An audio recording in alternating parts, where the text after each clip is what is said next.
एक बार की बात है, एक राजा को किसी सेवक की आवश्यकता पड़ी। वो पूरे नगर में, गांव में मंत्री को भेजा कि मुझे ऐसा सेवक लाओ, मेरे लिए ऐसा सेवक लाओ जो मेरे सभी बातों को अच्छी तरह से माने और काम को सही रूप से करे, और उसमें बहुत सारे गुण होने चाहिए, रूप होनी चाहिए।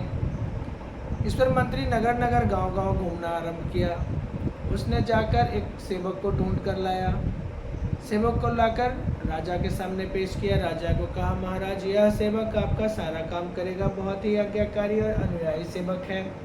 यह आपके लिए हर एक काम को करने के लिए तत्पर रहेगा। राजा उस सेवक को देखकर थोड़ा सा अफसोस में पड़ गया, क्योंकि दिखने में वो सेवक उतना सुंदर नहीं था जितना राजा की चाहत थी। फिर भी उसे मन मसोड़ कर रख लिया। राजा ने कहा कि यह सेवक तो उतना अच्छा नहीं है, दिखने में उतना सुंदर नहीं है, लेकिन फिर भी इसे रख के देखता हूँ यह कैसा काम करता है। वो सारे काम को करने के लिए सेवक को देते रहा, और सेवक भली भांति सारे कामों को करने में दक्ष था। वह सभी कामों को करते चला गया।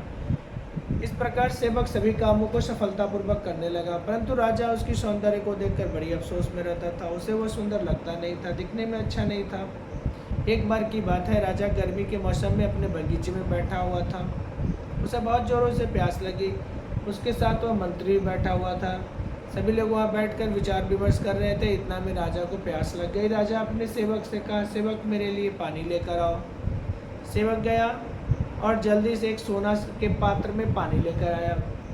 सोना के पात्र में पानी लाकर राजा के सामने रखा। राजा जैसे उस पानी को पिया, बोला, तुम तो बड़ी मूर्ख हो, तुम्हें यह भी नहीं पता है अब इतना गर्म पानी हो गया है। ये कैसा पानी लाए हो, गर्मी का मौसम है, तुम इतना गर्म पानी लेके आए हो।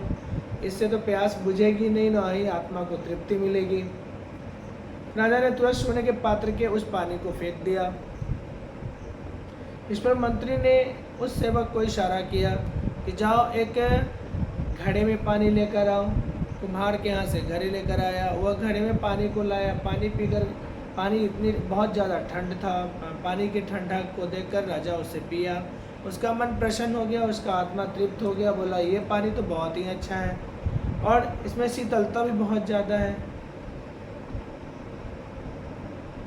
इस पर मंत्री ने कहा कि महाराज, मैं कुछ कहना चाहता हूँ। राजा ने कहा, हाँ बोलो, क्या कहना चाहते हो। मंत्री ने कहा, किसी भी व्यक्ति या किसी भी पात्र के रूप को देखकर उसके गुण का अंदाज़ा नहीं लगाया जा सकता है। हमें गुण की पूजा करनी चाहिए, ना कि रूप की पूजा करनी चाहिए। इससे पहले जो पात्र था वह सोने का पात्र था महाराज, और उसमें जो पानी लाया गया वो आपके उपयोग के लायक नहीं था। उसे आपने पिया तक नहीं और उसे फेंक दिया।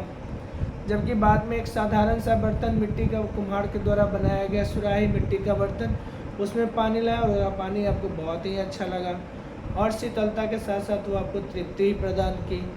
इससे तो हमें यही शिक्षा मिलती है कि हमें किसी व्यक्ति के रंग रूप और उसके शारीरिक बनावट पर कभी भी उपहास नहीं करनी चाहिए, और ना ही उसका मजाक उड़ाना चाहिए। हमें गुण की पूजा करनी चाहिए, गुण का कदर करना चाहिए। यदि हम गुण की पूजा करेंगे तो सदैव आगे बढ़ेंगे। इसलिए गुणी पुरुष या गुणी व्यक्ति, गुणी महिला जो भी है, उनकी हमें मान, आदर, सम्मान करनी चाहिए। इस कहानी से यही शिक्षा मिलती है कि हमें रूप के पीछे नहीं पड़ना चाहिए, बल्कि गुण को अपनाकर और जीवन में आगे बढ़ना चाहिए, और सदैव गुण का अनुकरण करना चाहिए। Thank you.